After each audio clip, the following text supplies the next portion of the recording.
السلام علیکم خواتین و حضرات، پروگرام زاویہ غامدی کے ساتھ میں ہوں آپ کا میزبان وقاص خان۔ میرے ساتھ تشریف فرما ہیں عثمان رمزی اور محمد حسنین اشرف۔ ناظرین، آج کی اس ایپیسوڈ میں ہم دوبارہ سے حاضر خدمت ہوئے ہیں محترم جناب جاوید احمد غامدی صاحب کے ہاں، جن سے ہم اپنے گزشتہ سوالات ہی کی کنٹینیوٹی میں مزید کچھ سوالات پوچھیں گے، کچھ ان کے جوابات لیں گے، اس میں کچھ تبصرے ہوں گے، کچھ مزید تجزیے ہوں گے۔ تو ہم شروع کرتے ہیں وہیں سے جہاں سے ہم نے اپنی آخری قسط کا اختتام کیا تھا۔ جاوید احمد غامدی صاحب نے آخری سوال کے دوران یہ فرمایا تھا کہ قرآن مذہب کی، خدا کی آخری حتمی سچی کتاب ہے جو ہمارے پاس موجود ہے۔ جناب، مذاہب ایک سے زیادہ ہیں، کئی ایک مذاہب کے پیروکار اس دنیا میں موجود ہیں۔ ہندو ہیں، پارسی ہیں، ایون چین میں بدھ مت ہے، پھر ابراہمک فیتھس بھی ہیں۔ ان تمام مذاہب کے پاس اپنی کتب بھی موجود ہیں، لیکن آپ کا فرمانا یہ ہے کہ صرف قرآن ایک سچی کتاب ہے جو مکمل طور پر ہمارے پاس موجود ہے۔ آپ کے خیال میں باقی مذاہب کی جو کتب ہیں ان کی کیا حیثیت ہے؟ اس سے پہلے جو گفتگو آپ لوگوں نے میرے ساتھ کی تھی، یہاں تک مجھے یاد پڑتا ہے، اس میں ہم اس جگہ پہنچے تھے کہ ہمارے پاس کسی حقیقت تک پہنچنے کے لیے انسانی حدود میں ذرائع علم کیا ہے۔ اور مجھے یہاں تک یاد پڑتا ہے، میں نے اس میں یہ عرض کیا تھا کہ 3 ذرائع علم تو ایسے ہیں کہ جن کے بارے میں کوئی بحث نہیں ہو سکتی۔ تجربہ ہے، مشاہدہ ہے، تمام علوم زیادہ تر اسی پر منحصر ہوتے ہیں۔ ہم اس سے عقلی استنباط کرتے ہیں، چنانچہ جو مجموعہ حقائق تجربے اور مشاہدے سے ہمارے پاس موجود ہوتا ہے، اس سے عقلی طور پر جن چیزوں کو انفر کیا جا سکتا ہے یا جن کا استنباط کیا جا سکتا ہے، اس کو بھی ہم علم کے دائرے میں رکھ دیتے ہیں۔ اسی سے تمام نظریات وجود پذیر ہوتے ہیں۔ اس کی میں نے کچھ مثالیں بھی دی تھیں۔ پھر یہ عرض کیا تھا کہ چونکہ انسانی تاریخ ایک تسلسل کے ساتھ جاری ہے، تو بہت سی ایسی چیزیں ہیں جو تجربے اور مشاہدے کی سطح پر بھی اور علمی اور عقلی استدلال کی سطح پر بھی زندگی کے کسی خاص موڑ پر نمودار ہوتی ہیں یا تاریخ کے کسی خاص مرحلے میں سامنے آتی ہیں۔ ان کے ہم تک پہنچنے کا ذریعہ پھر تاریخی استدلال ہوتا ہے، اور تاریخی استدلال میں بھی ہمارا سارا انحصار اس چیز پر ہوتا ہے کہ اس میں اسٹیبلش ہسٹری کتنی ہے اور کون سی چیزیں ایسی ہیں جو اخبار احاد کے طریقے پر منتقل ہوتی ہیں، جن پر جر و نقد بھی ہو سکتا ہے، چیزوں کو دیکھا بھی جا سکتا ہے۔ میرے نزدیک جو مذہب کے بنیادی مقدمات ہیں وہ انہی ذرائع سے پیدا ہو جاتے ہیں۔ بنیادی مقدمات جب میں کہتا ہوں تو اس کے ہرگز یہ معنی نہیں ہے کہ مذہب اپنی تفصیلات کے ساتھ، یا جس کو آرگنائز ریلیجن کہا جاتا ہے، نہیں، مذہب کے بنیادی مقدمات سے مراد یہ ہے کہ یہ سوال میرے لیے پیدا ہو جاتا ہے کہ کیا میں ایک اپنی ذات میں اکتفا کرنے والی مخلوق ہوں، یا میں کچھ چیزوں کا محتاج ہوں؟ میرا وجود میں آنا کیا میرے اپنے باطنی عمل کا نتیجہ ہے یا کوئی باہر کا ہاتھ کار فرما ہے؟ تو گویا میرے لیے اپنے مخلوق ہونے کا سوال پیدا ہو جاتا ہے، اور یہ انہی چیزوں سے پیدا ہو جاتا ہے جن کا ذکر ہم نے اس سے پہلے کیا ہے۔ دوسرا جو سوال تھا، میں نے یہ عرض کیا تھا کہ وہ میرے اخلاقی وجود کا ہے، اور تیسرا بڑا سوال میرے جمالیاتی احساس کا ہے۔ اب یہ جو تینوں بڑے سوالات ہیں، اگر آپ غور کر کے دیکھیں تو میری ساری مشکلیں بحیثیت انسان، میرے سارے تحفظات، میرے سارے تخیلات انہی پر منحصر ہیں۔ یعنی یہ چیزیں چونکہ میرے تجربے اور مشاہدے پر مبنی ہیں، تو اس لیے میں مجبور ہوں کہ میں یا تو ان کو نظر انداز کر کے زندگی بسر کروں، اور یا پھر ان کا معاجزہ کروں، ان کو فیس کروں۔ یہاں تک بات پہنچ گئی تھی۔ مذہبی طور پر جو چیزیں مجھے متحرک کرتی ہیں، سوچنے پر مجبور کرتی ہیں، میرے متخیلے کو تحریک دیتی ہیں، چونکہ وہ میرے تجربے اور مشاہدے ہی پر مبنی ہیں۔ اور تجربے اور مشاہدے کے بارے میں میں یہ عرض کر دوں کہ وہ اصل میں خارج کا بھی ہے، باطن کا بھی ہے، یعنی دونوں چیزوں کا ہے۔ خارج میں اشیاء ہیں جن کو میں دیکھتا ہوں، باطن میں میرے احساسات اور مجھ پر گزرنے والی واردات ہیں جن کو میں دیکھتا ہوں۔ یہ جب ایک مجموعہ حقائق کی شکل اختیار کر لیتی ہیں، اور بسا اوقات عالمگیر مجموعہ حقائق کی شکل اختیار کر لیتی ہیں، تو وہی میرا جو استنباطی وجود ہے کہ اب میں اس سے کچھ نتیجہ نکالوں گا، وہ روبہ عمل ہو جاتا ہے۔ اس سے میرا مذہبی مقدمہ تیار ہوتا ہے۔ یہ میرے نزدیک بات کا سوال ہے کہ اس مذہبی مقدمے کو اب مجھے تاریخ سے کیسے ریلیٹ کرنا ہے. یعنی ٹھیک ہے. بیت ہیں تو وہ کیا کہہ رہے ہیں، انجیل ہے تو وہ کیا کہہ رہی ہے، زبور ہے تو وہ کیا کہہ رہی ہے، قرآن ہے تو اس کی کیا حیثیت ہے. تو میرے نزدیک جب تک ہم پہلے اس مذہبی مقدمے کی پیدائش پر گفتگو نہ کر لیں، آپ اس سے آگے نہیں بڑھ سکتے. یعنی یہ ایک جسٹ لگانے کے مترادف ہوگا کہ ہم پہلے یہ طے کرنے کے لیے بیٹھ جائیں. اور مجھے جہاں تک یاد پڑتا ہے کہ میں نے یہ بات کہی بھی نہیں تھی، یعنی ابھی نہیں کہی تھی کہ قرآن مجید وہ واحد کتاب ہے یا سچی کتاب ہے. یقیناً کہوں گا، لیکن اس میں کچھ انتظار کرنا پڑے گا. میں تو ابھی بات یہاں سے کر رہا تھا کہ ہم انسان کی سطح پر، طالب علم کی سطح پر بیٹھ کر یہ سوچیں کہ ہمارا مذہبی مقدمہ پیدا کہاں سے ہوتا ہے. کیا وہ کوئی خارج سے آنے والا محض ایک اسطورہ ہے، آ گیا سن لیا ہم نے، حظ اٹھا لی، یا وہ میرے اسی ذرائع علم سے پیدا ہونے والی کوئی حقیقت ہے. اور میں نے اس میں، مجھے یہاں تک یاد پڑتا ہے، یہ بھی تجزیہ کر کے بتانے کی کوشش کی تھی کہ انسان کی حیثیت سے جو چیزیں میں ماننے کے لیے مجبور ہوں، جن کا میں کسی حال میں انکار نہیں کر سکتا، اگر انکار کرنا ہے تو پھر اس پر ہمیں تفصیلی گفتگو کرنی چاہیے. وہ وہی ہے میرا عقلی وجود. جس وقت آپ کوئی مجموعہ حقائق اس کے سامنے پیش کریں گے، اس کو استنباط کے عمل سے روکا ہی نہیں جا سکتا. میرا اخلاقی وجود وہ سوال اٹھا دے گا، فوراً اٹھا دے گا. یعنی وہ اس پر راضی نہیں ہو سکتا کہ وہ اشیاء پر جو حکم لگا رہا ہے کہ یہ ہیں یا نہیں ہے، اس سے آگے بڑھ کر اس حکم سے اپنے آپ کو نکال لے کہ یہ اچھی ہیں یا بری ہیں. وہ لگائے گا حکم. اسی طرح میرا جمالیاتی حصہ ہے، یہ میرا باطن کا تجربہ ہے، عالمگیر تجربہ ہے. اس کو کوئی شخص روک نہیں سکتا. میں کہوں گا کہ یہ گلاس خوبصورت ہے اور میں کہوں گا کہ یہ میز خوبصورت نہیں ہے. یعنی یہ خوبصورتی بدصورتی اس کا حکم مجھے لگانا ہے ہر حال میں. اب اس سے بنیادی طور پر فنون، علوم، سب چیزیں پیدا ہو رہی ہیں. عقلی استنباط کی صلاحیت سے میرے سارے علوم پیدا ہو رہے ہیں. میرے اخلاقی احساس سے مذہب پیدا ہو رہا ہے. اور اسی طریقے سے میرے اندر جو جمالیاتی احساس ہے، اس سے شاعری، ادب، مصوری، یہ ساری چیزیں پیدا ہو رہی ہیں. آپ اس بنیادی مقدمے کو، سوال یہ ہے کہ تسلیم کرتے ہیں یا ابھی اس پر کچھ سوالات؟ نہیں، تسلیم تو کرتے ہیں، لیکن اگر ہم یہ کہیں کہ انہی سے ہی مذہب پیدا ہوا ہے، جن سے آپ کہہ رہے ہیں علوم، فنون وجود میں نے یہ نہیں کہا مطلب ان سے پیدا ہوا ہے. نہیں، اگر میرے لیے مذہب، میرے لیے مذہب ریلیونس اختیار کرتا ہے اس وجہ سے.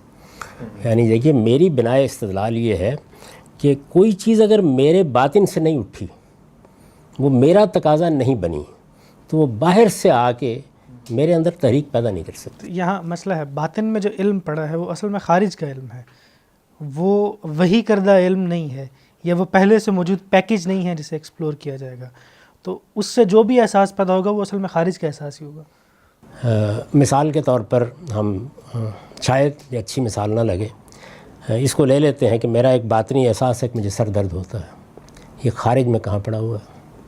لیکن اسے مذہب کا مقدمہ نہیں، میں تو مقدمات کی بات کر رہا ہوں مذہب سے.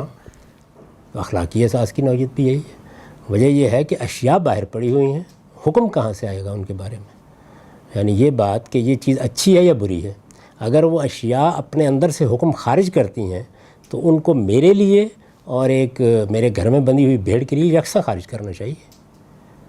اس کے لیے نہیں کرتی، میرے لیے کرتی ہیں. تو میں بحیثیت انسان، یہاں وہ میکانزم ہے نا کہ باہر سے جو چیز میرے اندر آ رہی ہے، میرے اندر جو کچھ جبر موجود ہے، معاشرے کا جبر ہے یا کچھ جینیاتی جبر موجود ہیں، وہ اس پہ حکم لگاتے ہیں. تو تفریق کر کے حکم لگانا میری حص ہے، لیکن یہ اندر پڑا کوئی علم نہیں. بہت اچھا سوال آپ نے کیا. اتنی بات تو بالکل واضح ہو گئی کہ باہر اشیاء پڑی ہوئی ہیں، حکم میرے اندر ہے. آپ کہتے ہیں وہ باہر سے آیا ہے، تو اب باہر سے آنے کی تاریخ بتا دیجیے. معلومات باہر سے آئی ہے، میں نے صرف حکم لگایا اس پہ. ہاں، حکم لگایا نا، تو اس میں بھی حکم کی بات کر رہا ہوں. یعنی معلومات کیا ہیں؟ وہ اشیاء ہیں. ان میں سے کون سی چیز آئی ہے باہر سے؟ جو چیز باہر سے آئے گی پھر اس کی تاریخ آپ کو متعین کرنی ہے. اس لیے کہ میں تو بحیثیت انسان جب سے پیدا ہوا ہوں، حکم کو اندر سے آتا دیکھ رہا ہوں، عالمگیر سطح پہ دیکھ رہا ہوں. آج تک مجھے کوئی اطلاع نہیں ملی کہ فلاں تاریخ کو حکم باہر سے داخل ہونا شروع ہوا تھا. یعنی میری جمالیاتی حس جب سے انسانی مشاہدہ جاری ہے اپنا کام کر رہی ہے. اب قدیم ترین غاروں کے اندر بھی تصویریں بنا رہی ہے، باز نہیں آتی. میں قدیم ترین تمدن کو بھی پڑھتا ہوں تو وہاں، اچھا اس سے آپ پیچھے جانا چاہتے ہیں؟ یعنی اب ہم سائنس کی دنیا میں داخل ہو گئے کہ 1500 ارب سال پہلے، 15 ارب سال پہلے دنیا وجود میں آئی ہے، یہ ہوا ہے، وہ ہوا ہے. پھر کچھ میرے سوالات ہیں، ان پر گفتگو کی جا سکتی ہے. لیکن پہلے آپ یہ بتائیے کہ کیا آپ کے باطن کے اندر کہ حکم کے بغیر باہر کی شے کوئی حقیقت رکھتی ہے؟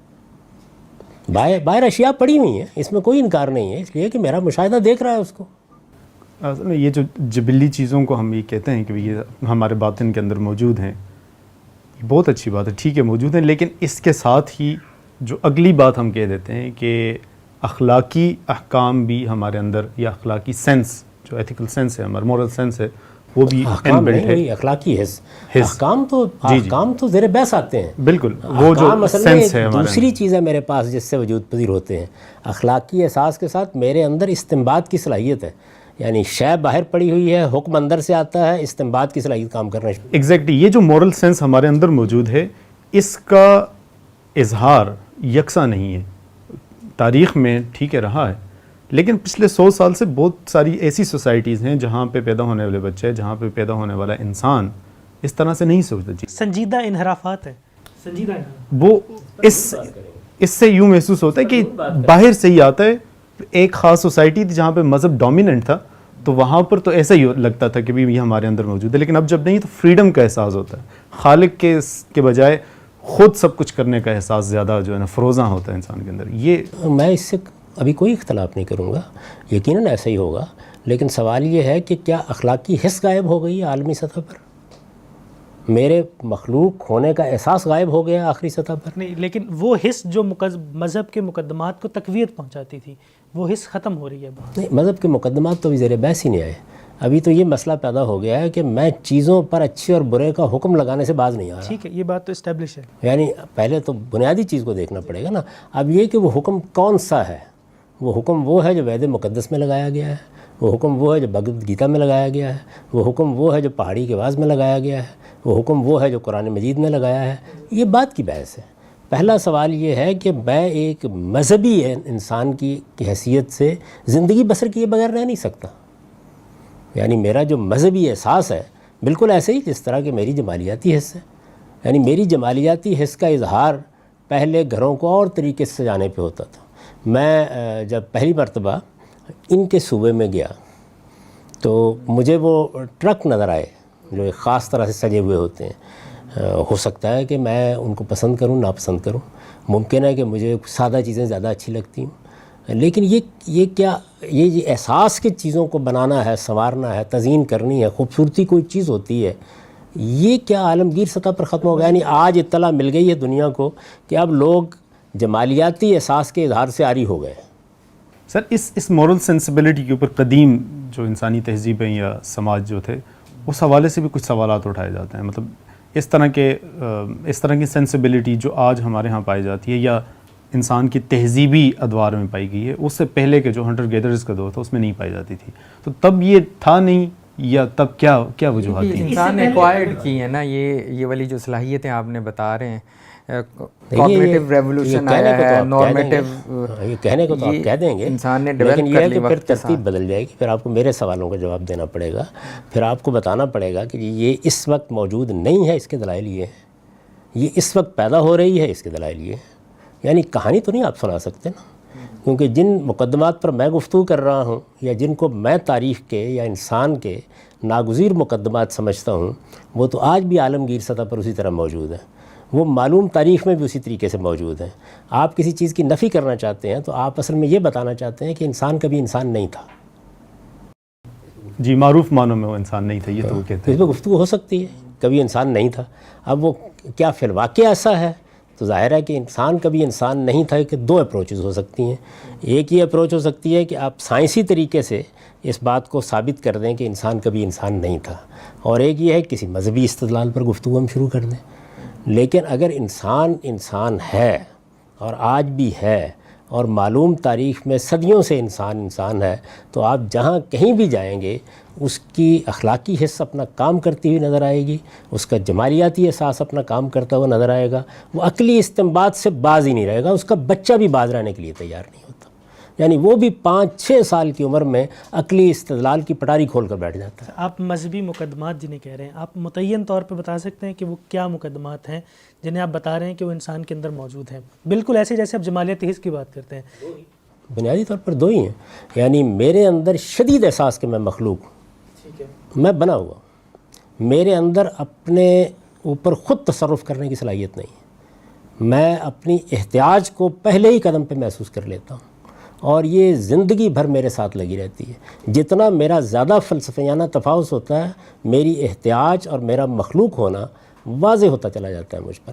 یہ بحث نہیں ابھی کہ کوئی خالق ہے یا نہیں، ٹھیک ہے، یعنی میرا مخلوق ہونے کا احساس شدت کے ساتھ آپ سے میں عرض کرتا ہوں کہ یہ بے بسی کی حد تک مجبور کر دیتا ہے کہ میں اپنے آپ کو مان لوں کہ میں ایک مخلوق ہوں، یعنی سرج دیا ہے، کسی نے بنا دیا ہے مجھے۔ کس نے بنا دیا ہے؟ کوئی قانون فطرت ہے جس نے بنا دیا ہے، کوئی زمین کے اندر کوئی دیوتا ہے جس نے بنا دیا ہے، کوئی سائنسی عمل ہے جس نے بنا دیا، لیکن میں بنا ہوا ہوں۔ اپنے بنے ہوئے کا شدید احساس، آخری درجے کا احساس میرا پیچھے نہیں چھوڑتا۔ اگر یہ ایک منٹ کے لیے میرا پیچھا چھوڑ دے تو میں اپنی بادشاہی کا اعلان کیے بغیر نہیں رہوں گا۔ اور دوسرا یہ کہ چیزیں اچھی اور بری ہیں، اچھی اور بری کے پھر کچھ منطقی نتائج ہیں۔ میں نے آپ سے عرض کیا نا کہ انسان کا علم کیسے کام کرتا ہے۔ جب میرے اندر یہ احساس موجود ہے کہ چیزیں اچھی اور بری ہوتی ہیں، خیر اور شر ہوتا ہے چیزوں میں، یعنی اشیاء میں، اعمال میں ہم دیکھتے ہیں کہ یہ چیز اچھی ہے، یہ بری، اچھی اخلاقی لحاظ سے، یعنی یہاں میں خوبصورت اور بدصورت کے معنی میں نہیں بول رہا، اچھی ہے بری ہے، تو اچھی اور بری کے نتائج یکساں نہیں ہو سکتے، عقل نہیں مانتی۔ یہ بھی مذہبی مقدمہ ہے، بنیادی مقدمہ ہے، ٹھیک ہے، بنیادی مقدمے جو مذہب کے ہیں، اگر اس پر آپ تفصیلی بحث کر لیں تو میں ابھی بیان کر دوں گا وہ کیا ہے۔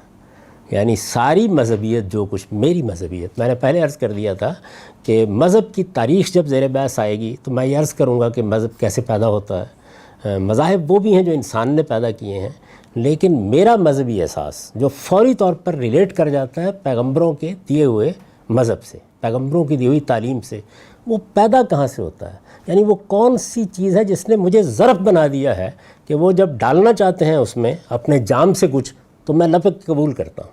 وہ کیا چیز کیا ہے میرے اس میں ایک الجھن ہے جو پہلے بھی زیر بحث آئی تھی، وہ آپ جب تک میرے اندر سے وہ ظرف نہیں توڑ دیں گے نا، میرے اندر سے مراد انسان کے اندر، جب آپ ظرف کو توڑنے میں کامیاب ہو جائیں گے تو بس اس کے بعد میں اڑیل دوں گا جو کچھ باہر سے آئے گا۔ مصیبت یہ ہے کہ میرے مخلوق ہونے کے احساس اس شدت کے ساتھ میرے اندر جاگزیں ہے کہ جس وقت مجھ سے یہ کوئی گفتگو کرے گا کہ تمہارے مخلوق ہونے کی گتھی ایسے سلجھ سکتی ہے، وہ کوئی سائنسدان بات کر کے دیکھ لے، میں فوری طور پر کان کھڑے کر لوں گا، میں لپک پڑوں گا، میں اس کی بات سنوں گا۔ اس کی وجہ یہ ہے کہ اس کے لیے ظرف میرے اندر موجود ہے، اب آپ نے ڈالنا ہے کچھ اس میں، وہ ٹھیک بھی ہو سکتا ہے، غلط بھی ہو سکتا ہے، لیکن وہ ظرف موجود ہے۔ اسی طرح میرا اخلاقی احساس سوال پیدا کرتا چلا جاتا ہے، چیزیں اچھی یا بری ہیں تو نتائج یکساں نہیں ہونے چاہیے، چیزیں اچھی یا بری ہیں تو نتائج یکساں نہیں ہونے چاہیے، نتائج یکساں نہیں ہونے چاہیے تو بس اب پرابلم پیدا ہو گیا۔ نتائج یکساں ہو رہے ہیں نا، کچھ ہو رہے ہیں کچھ نہیں ہو رہے، تو اس سے در حقیقت وہ مقدمہ قائم ہو جاتا ہے، جس کے بعد جب کوئی آ کے بتاتا ہے کہ نہیں یہ نتائج اچھے یا برے جو ہیں ان کا نتیجہ خیز ہونا تو عقل مانتی ہے، لیکن یہ اصل میں نئے نئے جنم میں پیدا ہوتے رہتے ہیں اور جاتے رہتے ہیں۔ تو اب یہ بات غلط ہے، یہ صحیح زیر بحث نہیں، اس کا ظرف میرے اندر موجود ہے، میں قبول کروں گا اسے۔ وہ عقلی استدلال سے اس کی غلطی آپ واضح کر دیں گے، بالکل ٹھیک ہے، لیکن تناسخ کا پورا فلسفہ اپنے اندر یہ صلاحیت رکھتا ہے کہ وہ اپنے آپ کو بیان کرے تو میں قبولیت کے لیے لپکوں۔ وجہ کیا ہے؟ وجہ یہ ہے کہ داعیات میرے اندر موجود ہیں۔ یہ جو داعیات آپ نے بتائے ہیں، یہ جو دو احساس یا بنیادی مقدمات بتائے ہیں، ایک مخلوق ہونا اور دوسرا خیر و شر کا احساس، یعنی اصل میں مذہب میرے لیے ریلیونٹ یہاں سے ہوتا ہے، یہ نہیں کہ مذہب یہاں سے پیدا ہوتا ہے، ٹھیک ہے، میرے لیے مذہب مسئلہ یہاں سے یہی ریلیونس میتھولوجی میں بھی تھی، وہاں پہ بھی یہی دونوں احساس کارگر تھے، وہاں پہ بھی مخلوق ہونے کا احساس اور خیر اور شر کا احساس موجود تھا، اور اسی پہ ساری میتھولوجی ڈیولپ ہو رہی تھی۔ تو آپ مذہب کے مقدمات کو یہ اساطیر سے الگ کس طرح کریں گے؟ یہ تو بات کا مسئلہ کیسے الگ کریں گے؟ پہلا سوال تو یہ ہے کہ میرے اندر وہ چیز موجود ہے کہ کوئی میتھولوجی بھی آپ بنا کر رہیں گے تو اسی وجہ سے میرے لیے قابل اعتنا ہو جائے گی کہ میں ان احساسات سے مالا مال ہوں۔ اس وقت میں صرف یہ عرض کر رہا ہوں، یہ جو کمزوری کا احساس کر رہا ہوں کہ باہر سے آنے والی کوئی چیز بھی اس وقت تک میرے ساتھ اپنا تعلق پیدا نہیں کر سکتی، ریلیونس پیدا نہیں کر سکتی جب تک کہ اس کے محکم ترین بنیادی داعیات میرے اندر موجود نہ ہوں۔ یہ ہو نہیں سکتا۔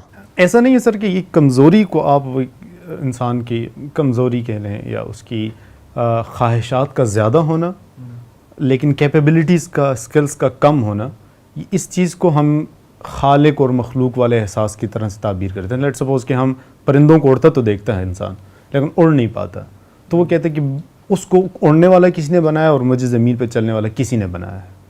کسی نے بنایا اصل میں mortality یا death کے experience سے زیر بحث نہیں کسی نے بنایا. ابھی تو میرے احساس کی یہ طاقت ہے جو مجھے مجبور کر رہی ہے سوچنے پہ کہ میں مخلوق ہوں. یعنی میرے خلق کا مقدمہ اگر میرے اندر سے حل ہو جائے تو بس بات ختم ہو گئی.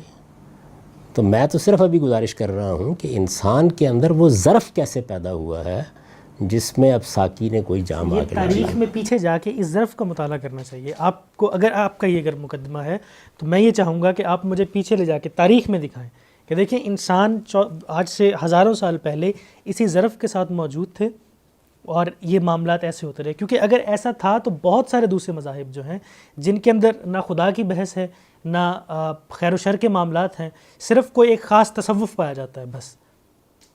یعنی وہاں پہ یہ وہ کیسے پیدا ہو رہے ہیں, کیوں پیدا ہو رہے ہیں. اور سائنس کا بنیادی مقدمہ ہے کہ اینیمزم جو ہے ضرور بحث کریں گے.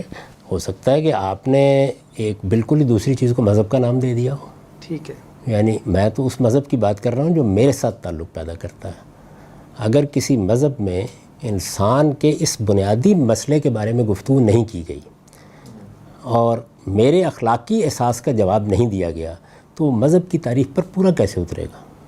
وہ کوئی میتھالوجی ہو سکتی ہے, کوئی شاعری ہو سکتی ہے, وہ انسان کی کسی اور خواہش کا ظہور ہو سکتا ہے.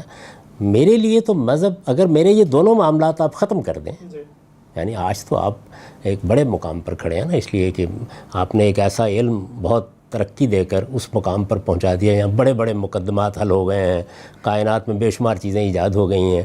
میں تو اسی مقام پر کھڑا ہوں بحیثیت انسان, اس لیے کہ نہ میرا یہ معاملہ حل ہوا ہے اور نہ میرے اخلاقی شعور کے سارے سوالوں کا جواب ملا ہے. اچھا آپ کہیں کہ سارے سوالوں کا جواب نہیں ملا تو کیا فرق پڑتا ہے؟ نہیں, بنیادی کا نہیں مل رہا.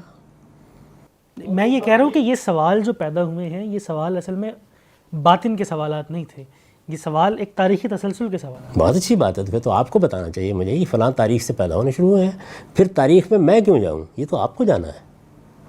اس کی وجہ یہ ہے کہ میں تو بحیثیت انسان آج کھڑا ہوں. میں جتنے میرے پاس ماضی کی معلومات ہیں ان کی بنیاد پر انسان کی تاریخ جب پڑھتا ہوں تو ان میں کسی جگہ مجھے اس کا خلا نظر نہیں آتا. آپ کہتے ہیں تھا تو آپ پھر متعین طور پر بتائیے, اور دیکھیے کہانی نہ بیان کیجیے گا, اسطورہ نہ سنائیے گا, پھر اس کو واقعی ایک علمی حقیقت کے طور پر ہونا چاہیے کہ آپ یہ بتائیں کہ آج فلاں تاریخ کو 10 بجے صبح اخلاقی احساس پیدا ہو گیا. نہیں, اس میں یہ ہے نا سر کہ دیکھیے جب آپ یہ فرماتے ہیں کہ یہ میرے اندر کا داعیہ ہے, اور میرے سے مراد انسان جی انسان کے یعنی باطن کا داعیہ ہے, اور اس کی مینیفسٹیشن جو ہے وہ اچھائی اور برائی کے طور پر ہوتی ہے. یہ دو الگ الگ چیزیں. یعنی میرے مخلوق ہونے کا احساس یہ ایک الگ احساس ہے. یہ احساس اصل میں اس عقلی مقدمے کو پیدا کر دیتا ہے کہ مجھے اب اپنے خالق کو تلاش کرنا ہے. جی, مخلوق کے جو ہے اس کی مینیفسٹیشن میں یوں عرض کروں گا کہ اس کی مینیفسٹیشن جو ہوتی ہے حاکم محکوم کی صورت میں ہوتی ہے. یعنی اس کے ساتھ جو جڑا ہوا احساس ہے وہ یہ ہے کہ مذہب مجھے لازماً سرویلٹی کا, ہیوملٹی کا ایک جو ہے نا وہ تاثر اور وہ ایک احساس میرے اندر ابھارتے اور وہ میرے اندر ہونا چاہیے. یہاں آپ اصل میں آرگنائزڈ ریلیجنز جو ہے نا, مختلف مذہب جو بن گئے ہیں, اب آپ ان کے مقدمات پیش کر. اصل میں اس کی جسٹیفیکیشن نہیں ہو رہی نا, کہ اس کی جسٹیفیکیشن کہاں سے لیں گے ہم؟ جسٹیفیکیشن آپ کو اس کی کرنے کا تو بھی مرحلہ نہیں آیا کہ کون سا مذہب کی کون سی تعبیر, جو مذاہب اس وقت موجود ہے کیا ماضی کا کوئی مذہب, کیا مستقبل کا کوئی مذہب. میں یہ آپ سے عرض کرتا ہوں کہ اگر آپ میرے ساتھ بحیثیت انسان بات کریں گے تو پہلے آپ کو یہ جاننے کی کوشش کرنی چاہیے کہ میں کہاں سے مجبور ہوں مذہبی بحث کروں, مذہب کے مقدمے کو حل کروں. وہ میرے لیے مسئلہ کہاں سے پیدا ہوتا ہے؟ وہ مسئلہ میرے لیے یہاں سے پیدا ہوتا ہے, اور جو مسئلہ یہاں سے پیدا ہوتا ہے اصل میں وہی مسئلہ ہے کہ جو کوئی میتھالوجی پیش کرنے والا اگر حل کر دے گا, حل کرنے کا مطلب یہ نہیں کہ حل میرے لیے ہو گیا, وہ اس کا کوئی حل پیش کر دے گا اپنے دور اپنے وقت کے لیے. کوئی پیغمبر جو اپنے آپ کو کہتے ہیں وہ یہ بات کر دے گا تو میرے متوجہ ہونے کا باعث یہ چیز ہوتی ہے.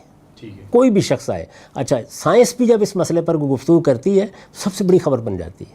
آپ یہ دیکھیے کہ جس وقت میرے اخلاقی احساس کے پیدا ہونے پر گفتگو کی جائے گی, یا مجھے بتایا جائے گا یہ کیسے پیدا ہوتا ہے, یا یہ بتایا جائے گا کہ اس کے مقدمات کی نوعیت کیا ہے, اس میں ہر آنے والا انکشاف دنیا کی سب سے بڑی خبر ہوگی. یہی صورتحال میرے مخلوق ہونے کے احساس کی ہے. میں اصل میں ان دونوں چیزوں کے بارے میں کافی عرصے سے اس لیے متوجہ نہیں ہو رہا کہ کوئی نئی خبر آئی نہیں، یعنی ایک بے بسی اور عجز کا احساس ہے کہ کوئی نئی خبر نہیں آئی، لیکن ادھر اگر کوئی نئی خبر آ جائے تو سارے معاملات ختم ہو جائیں گے، ساری مصروفیات ختم ہو جائیں گی، صرف یہی خبر ہوگی جس پر سب کان لگا کے سنیں گے۔ یہ اس بات کی دلیل ہے کہ سب سے بڑا سوال یہی ہے، سب سے بڑا داعیہ یہی ہے، سب سے بڑا مسئلہ یہی ہے۔ سر یہ اس بات کی دلیل ہے کہ یہ سوال ہزاروں سالوں سے گھوم گھوم کے واپس آتا رہا ہمارے سامنے۔ اگر یہ سوال ہزاروں سالوں سے نہ سامنے آئے تو یہ کوئی بڑی خبر نہیں۔ آپ تو کہتے ہیں یہ پیدا ہی نہیں ہوا تھا کبھی، یہ تو آپ نے میرے مقدمے تاریخی تسلسل سے پیدا ہوا، میں یہ بات مان رہا ہوں کہ یہ تاریخی تسلسل سے سوال پیدا ہوا۔ تاریخی تسلسل کا جب آپ لفظ بولتے ہیں تو اصل میں آپ کو بتانا پڑے گا پھر کہ یہ تاریخ یہاں سے شروع ہو رہی ہے، اس میں یہاں دیکھیے یہ چیز موجود نہیں ہے، یہ اس کی پیدائش کا عمل شروع ہو گیا ہے، یہاں آ کے یہ پیدائش مکمل ہو گئی ہے، 9 ماہ کے بعد بچہ میری آغوش میں آ گیا ہے۔ لیکن مسئلہ تو ہے یہ تو آپ کو مجھے بتانا پڑے گا۔ میں معلوم تاریخ سے باہر جا کے گفتگو نہیں کر سکتا، میرے پاس جو معلوم تاریخ تو ہے نامعلوم تاریخ پہ مقدمہ بھی قائم نہیں کیا جا سکتا، اس لیے کہ میں تو اگر تاریخ پہ گفتگو کروں گا تو اپنے علم کی حد تک کروں گا نا، اس سے ماورا میں کیسے چلا جاؤں؟ یہ تو پھر ایک اور بے بسی ہے میری اس کی، یعنی اس کے بعد تو میرے آپ کے درمیان گفتگو نہیں ہو سکتی۔ ہماری تو گفتگو ہی بے بسی سے شروع ہوئی تھی۔ میں نے عرض کیا تھا کہ ہمارے ذرائع علم ہیں جن کے اندر ہم گفتگو کر سکتے ہیں، اس لیے بات آپ کے مذہبی سوالات سے اس جانب مڑ گئی تھی کہ پہلے یہ دیکھیے کہ میری تحدیدات کیا ہیں، میری بحیثیت انسان اور میرے ذرائع علم کیا ہیں۔ تو اب تک کی ساری گفتگو پھر وہیں آ کر رک گئی کہ ہمارے ذرائع علم کیا ہے، یا تجربے اور مشاہدے سے آپ کوئی بات مجھے بتائیں گے، یا اس تجربے اور مشاہدے پر کوئی عقلی استنباط کیا جا رہا ہوگا جس میں میں اور آپ مشترک ہیں، اس پہ گفتگو ہو سکتی ہے کہ وہ استنباط ٹھیک ہوا یا نہیں ہوا، یا کسی تاریخی واقعے کی خبر دیں گے مجھے۔ اس کے سوا اگر کوئی ذریعہ علم وجود میں آ گیا ہے تو ضرور گفتگو کیجئے۔ اب یہ میرے ذرائع علم ہیں، بحیثیت انسان، میں اپنے ذرائع علم سے ماورا ہو کر گفتگو کرنے کا دعویٰ نہیں رکھتا، آپ حضرات رکھتے ہیں، پیش فرمائیے، اس سے استفادہ کریں گے۔ ہماری آج کی گفتگو انشاءاللہ جاری رہے گی۔ یہ بے بسی پہ آ کے ہم یہاں بھی اس کو ختم کر رہے ہیں اور اسی سے ہم اگلی نشست کا آغاز کریں گے۔